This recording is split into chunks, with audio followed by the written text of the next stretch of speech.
Welcome back to the All Ball Podcast, where it is all ball all the time. You are here with your host, Sean and Isaiah.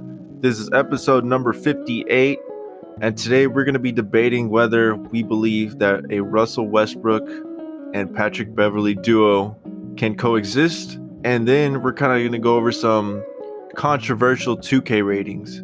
But before all that, Isaiah, how you feeling today, man?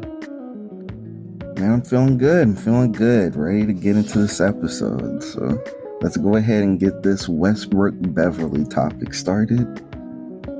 All right, so I'm just going to ask you straight up. Mm-hmm. Do you think it could coexist? And what was your reaction to the trade? Like, what was your reaction to them kind of showing like they've squashed the beef? Okay, I'll take this piece by piece then. So my initial reaction to the trade, it was just pure shock. Like, okay, this just came out of nowhere. Like, it really caught me off guard at the time that it happened. It really seemed to come like way later after all of the talks that had already been going around about Beverley going to the Lakers. So I thought those talks were over, and then all of a sudden they're not. So that's the initial reaction. And then moving forward from there to seeing them squash the beef, air quotes, I really think that, I don't want to say that they didn't have a problem with each other, because they definitely did. But I think it was more of like, it was driven up by competitive spirit. And so them being on the same team, like, I don't think they really, like, they only did that kind of squash for the public eye. Like, I think they already both knew in mind, hey, we know how we are. We're competitors, so that's why we had this much of a heated, like, relationship between us. And so now, like, they came together immediately and knew that there wasn't going to be a problem. Yeah, so for me, I know a lot of people were saying that the squashing the beef thing was fake, to the point where they were still probably going to be arguing on the court, and I can still see that because, like you said, they're both very competitive and show a lot of, I guess, passion in their play. But I also am on board with you with the whole fact that it was more about the play and the competitiveness than it was personal. Because I feel like we do have some pretty personal, like, rivalries, I guess you could say, out there, like one-on-one. Oh yeah, for sure. Like, who was there? It was, I think, like 2 All-Star games ago, and the two guys that were rivals or just didn't like each other were on the same team. I can't remember who that is. Dang, 2 All-Star games ago? Yeah, I believe so. Like 2021, maybe 2022. Okay, because I'm trying to remember, and because if you're talking about last All-Star game, then I would think, okay, it was probably the James Harden situation where nobody wanted to pick him, and then I think he ended up on KD's team or whatever. But before that, no, I don't think it was that. Okay. Well, yeah, I don't definitely think it doesn't. It's not like that. Anything like that. I do think it is more so the competitive thing, and that, kind of leads me to ask you, at the moment, because their 2K ratings, Patrick Beverley is 1 overall better in 2K23. Who do you actually believe is the better player?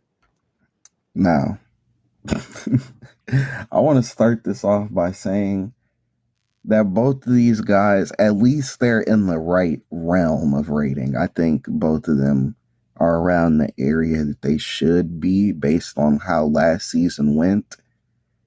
But I do believe that Westbrook should have been given a flat 80.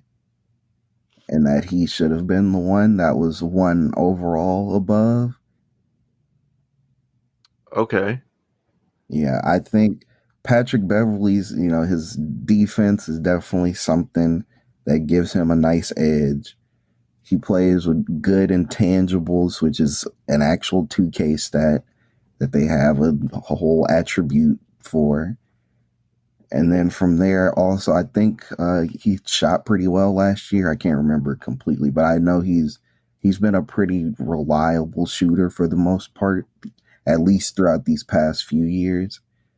So I can Mhm. understand him maybe getting points for all of that. But I think once you look past that, no matter how bad he plays, Westbrook is still the better finisher. No matter how bad he plays, Westbrook is still the better playmaker.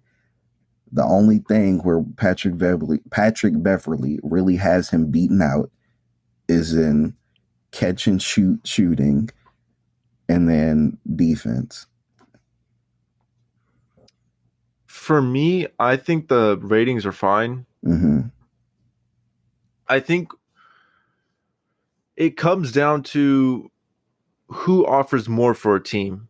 Mm-hmm. And I think that at the moment that is Patrick Beverley. Okay. Now I'm not going to go out and support what Patrick Beverley said about I'm a championship or whatever, I'm a playoff guy or whatever, and they're going to be learning from me. You got to stop. You're playing with LeBron James. You need to stop. But at the same time, I just don't think that we've seen, at least from the last year, that Westbrook should be higher or a better overall than Beverley because he had a terrible year. I think we could both agree on that. Okay, yeah. That is for certain. But this is where I say that Westbrook should be higher because while you're right that Patrick Beverley definitely provides more value to a team, if you look at it more of the standpoint of what is expected from the player, because you really don't expect anything from Patrick Beverley outside of defense, maybe some leadership, and then, a little shooting. Of course, all he has to do is just keep doing those three things, and it's fine. Westbrook, the expectations for him are so high that him drastically failing to meet those expectations plummets his rating a lot further than it would if Patrick Beverley failed to meet his expectations. And so that's Well, why I see, think that it was a little too low. well, then at that point, if you're still expecting Russell Westbrook to be a star player, then I think your expectations are completely wrong. Oh yeah, At no. this point in his career, I think you should be thinking about maybe like I'm not going to go as far to say role player type stats, but definitely maybe like the fourth option on the team type of guy. Maybe around 15 points, couple rebounds, couple assists, and that's it. And you definitely cannot expect him to shoot well from three. His defense has gone from maybe slightly above average to maybe he's not a plus defender Yeah, I'll anymore. say it's definitely gone reasonably below average to where you can Mm-hmm. even classify him as bad at points. And when it comes to Westbrook, I just think that his defense is actually hurt by his. How do I explain this to where it sounds right? His game in total is kind of hurt by his athleticism at times. Maybe not his Hmm. athleticism, but his motor. Hmm. Because it seems at times he's playing too hard to where he just Yeah, does really bad I things. know exactly what you mean. There are times where he gambles too hard for a steal, or there are times where he thinks he's playing defense, so he's playing so hard that he just starts fouling the other person. And then, on the other end, sometimes he just feels like he's so on fire that he just starts shooting whatever. Sometimes he's going too fast and too hard down the lane that he misses an easy layup over one defender. And it's like it's just that he's such an intense player, which is something that's seen as a positive about him most of the time, that sometimes that intensity goes beyond its positive point and starts to hinder his game. Right. Yeah, I completely agree with you there. Was there anything else that you wanted to talk about with the Patrick Beverley Westbrook kind of, new pairing and all that? The last thing I want to say is about how I feel this duo will coexist on the court. Mm-hmm. And I think while it won't come to a point of them hating each other or anything like that, there's going to be a lot of clear verbal arguments between the two of them on the court because of the kind of players that they both are. I'm here for it too. I'm here for it too. I can't wait to see it. And Oh, I want yeah. to see how LeBron handles it too. Oh, man. I know LeBron is going to be sitting there on the bench with a headache every game. He's gonna have to like babysit both of them at this point. He's like, you know what? You sit on that end. You sit on that end. I'm tired Yeah. of it. Yeah. But all right. Well, you ready to go ahead and to move on to our 2K debate?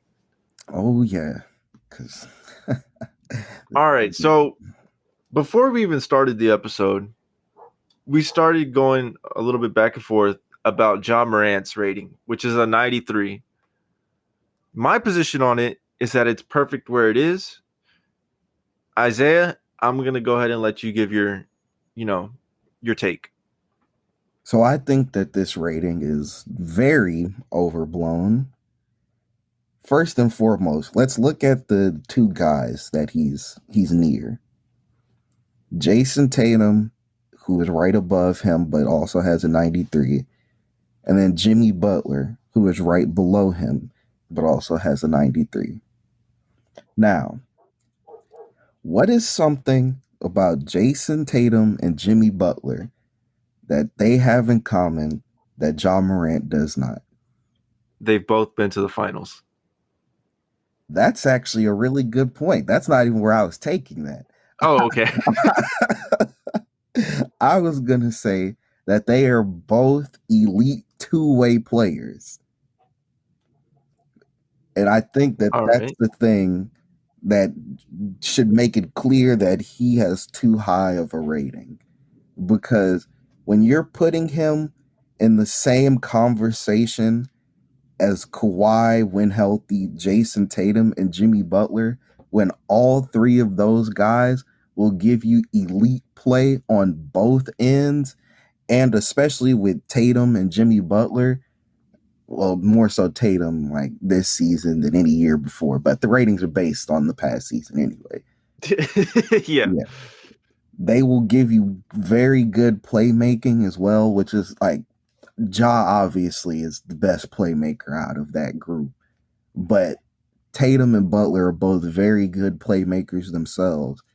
And they're very good to elite defenders. They're very good to elite offensive players.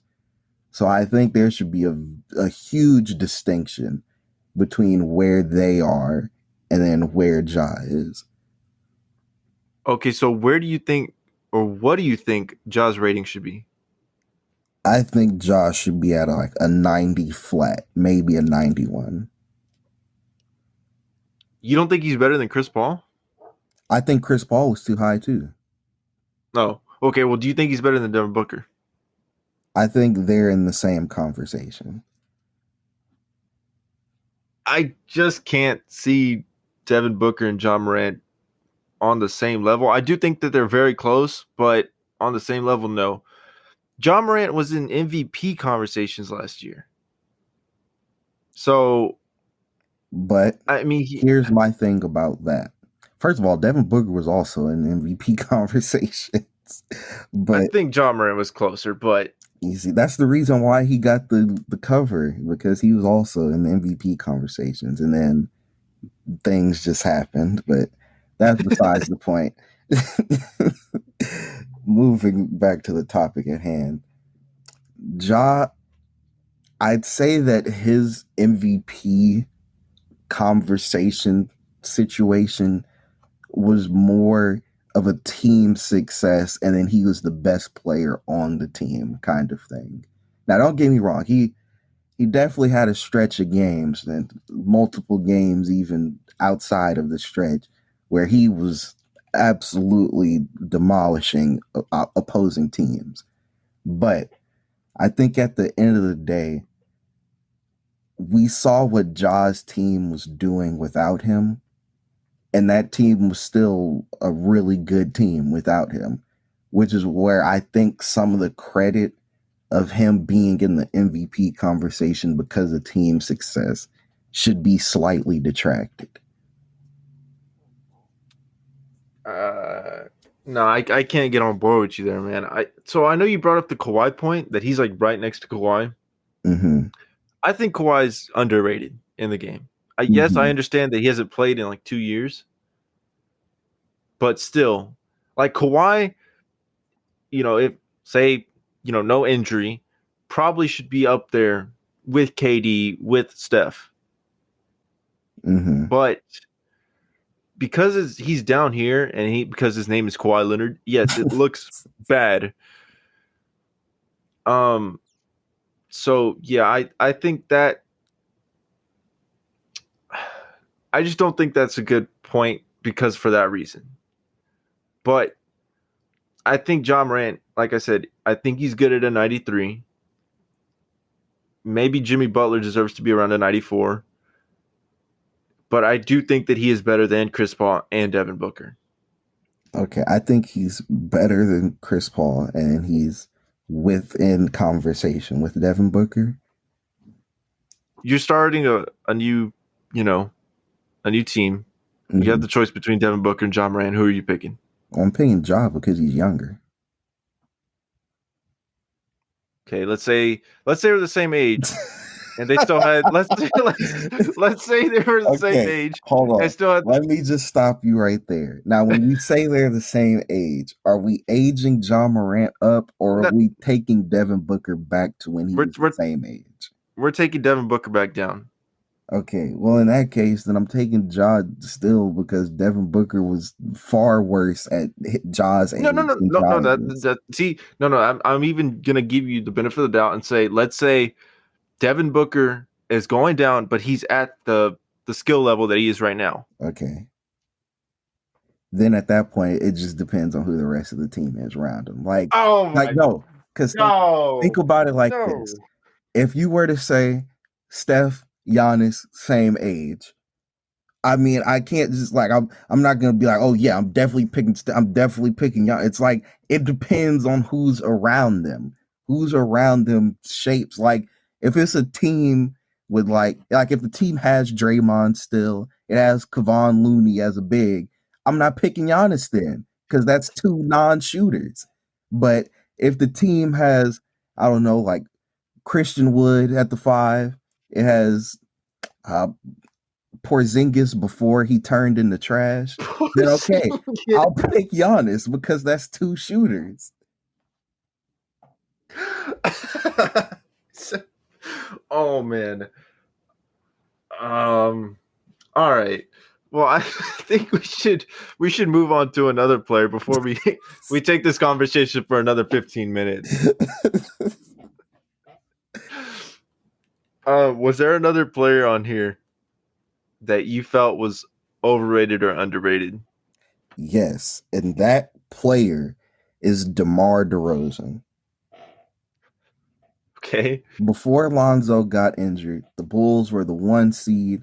DeMar was also in MVP conversation. DeMar never got worse.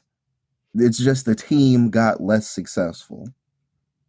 And all of a sudden, DeMar's in 89. Why is he not in the 90s? Why is he in 89? Can you give me an answer to that? So, just based on looking at the other ratings, do you think he's better than Trae Young? Absolutely. DeMar DeRozan, do you think DeMar DeRozan is better than Trae Young? Yes. I Man, think I he's better can't than wait till Trey we. Young, and I think he's better than Anthony Davis. I can agree with you with Anthony Davis. Okay, You so know you my think stance on AD is Anthony too? Davis. You think AD's too? Yeah. Okay. Yes.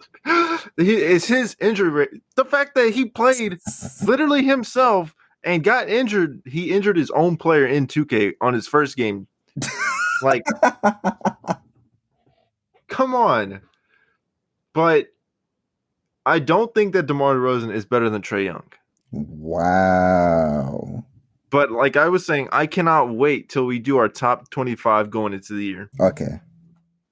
You know what? That might have to be next week because I don't know if I'll be able to wait for that. Okay. All right. That's fair. That's fair.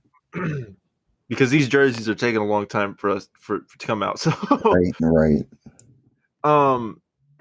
But no, I think DeMar DeRozan is probably in that 89 range. Wow. That's unbelievable. I can't believe you think DeMar DeRozan is better than Trae Young. Yes, bro. I think he can put up equally as good scoring numbers on better efficiency, even without shooting the three. And then on top of that, while he's not the same caliber of playmaker, DeMar DeRozan is still a good playmaker in his own right. I feel like the only really extremely strong argument that you could have is the fact that, you know, Trae Young can't play defense or doesn't have the physical capabilities to play defense. Mm-hmm.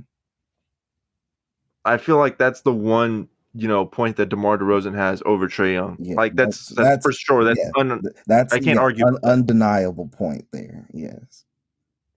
And then DeMar is definitely like he can get you more points on better efficiency or equal points on better efficiency. That we can't debate that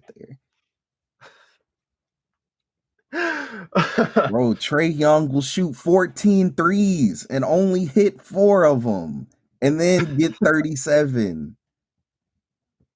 But he'll still have like 12 assists. Okay, and I'm saying, okay, DeMar will get you that 37. Maybe he took 1 3 and missed it, but he shot like 60% from the field and got like 7 or 8 assists. DeMar can do that. All right, let's go to another player or another group of players. So I have a problem with actually 2 players in the 85 range. Okay. One of them is Porzingis. He should not be in an 85. Okay. The other, actually, I'll do 3, but this one's at 86. Brandon Ingram should be higher than 86. Mm-hmm. That I believe. Robert Williams, I cannot believe that he's in an 85. Yeah, I gotta say that I agree with you on all 3 points here. There's no way that basically a lob threat big and an elite rim defender should be an 85. Like that's I'll give him, I'll say that is a 1.5 dimensional player right there. He should not be an 85 at 1.5 dimensions. And then Porzingis, already mentioned him earlier. He has fallen off so unbelievably. So to think that Porzingis at the best of his career was an 88 and now they think he's an 85 now, no, that's unacceptable. And then Brandon Ingram being an 86, yeah, that's absolute disrespect, especially when you consider that they have him lower than Zion, who didn't even play last season. Yeah, I mean, so I want to go back to Robert Williams. I'm sorry, not Robert Williams, Porzingis. Mm-hmm. The fact that they think Porzingis is better than Clint Capella is ridiculous. The fact that they think Porzingis is better than Christian Wood is also ridiculous. That's criminal right there. I can understand Clint Capella because Clint Capella is another one of those 1.5 dimensional players, but better than Christian Wood? No. Even better than Jaren Jackson. is we, pretty ridiculous. we watched Christian Wood cook Porzingis in person. Yeah, we did. Yeah, we did. All right. Let's go ahead and move on. I guess do you have any last ones that you wanted to talk about? There's one last thing that I need to talk about, and it's the fact that 2K has definitively proven my stance on the Timberwolves. Cat is the best, but Rudy Gobert is very close behind him, and then there's Anthony Edwards noticeably behind. Are you going back to our argument about? Yeah, I'm going back to when the trade first happened, and you asked me to like rank. 2K's rigged, but no, you know what? Just because I think that I'm guessing they have this man's, rebounding at like probably like 99 at both and blocks at like 99 too. I'm sure that helps him a lot. Look, man, I can't even defend it, man. I can't. It's there and I can't do anything about it. The one thing that I want to talk about is the fact that they still have Miles Bridges in the game.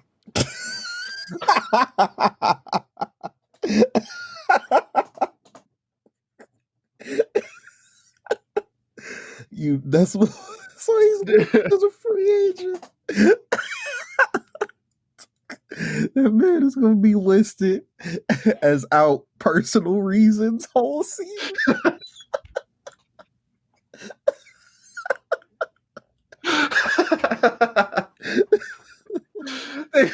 2K, please take him out of the game. Oh my god! And who's Lionel Simons? Who's that guy? What? He's a 91st best player in the league. Who I've never heard of this guy a day in my life. What? Who is this guy? Why is he better than Michael Porter? Is he a real person, Lionel? I Lionel Messi? So. Lionel Simmons. Who is this? He's a former player. He doesn't even have a picture. He's a former player. Bro, what? How many years does this man play? Why is he listed? No, there has to be this can't be real, bro. He played 7 seasons for the Kings. Okay, so why is he prematurely retiring? Why is he even on? He played. Wait, is there multiple Lionel Simmons? Because the one that I'm seeing played in 95 and 96. Yeah, that's what I'm saying. Wait. Yeah. Well, this guy was drafted in the 1990s. Oh, no, well, I'm saying what I see, I only see 2. Okay, it's only showing 2 years. That's what the problem is. Okay, never mind. Well, anyways, this guy doesn't exist in this 2K. So, well, he exists, just not current.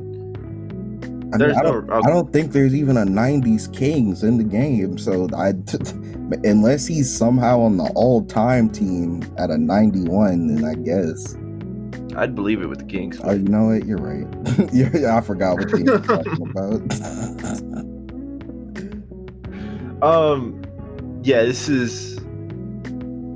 list, the 2K ratings continue to just be interesting, is what I'll call it. Yeah, man, every year they never let us down. No, they don't. But all right, well, let's go ahead and wrap things up. That's gonna be the end of the episode. If you like the episode, go ahead and leave a like and subscribe and leave a comment down below. Isaiah, any last comments? Don't forget, share the podcast with as many people as you can. All right, we will catch you next week on the next episode.